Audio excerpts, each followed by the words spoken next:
কি করছো? দেখো সকাল হতে না হতেই পিহানের ব্রাশ করা শুরু হয়ে গেছে। তুমি খাবে? কেমন খেতে ওটা দেখাও। পিহান ম্যাগি খাবে বলছে, এত বৃষ্টি হচ্ছে আমি বেরোতেই পারছি না, দোকানে যাব।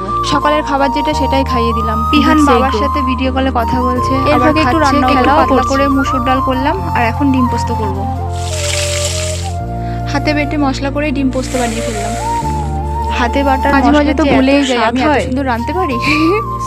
কালারটা কিন্তু দারুণ রান্না করে ঘরে এসে থেকে কপালে একটা কি অত কিছু ভেবে লাভ নেই, চলো একটু বৃষ্টিটা উপভোগ করে একটু আসি। দোকানে যাই। শুধু বৃষ্টি উপভোগ করলে হয়? চলো, একটু খেতে খেতে খেতে যাওয়া যাক, একটু বৃষ্টি উপভোগ করতে।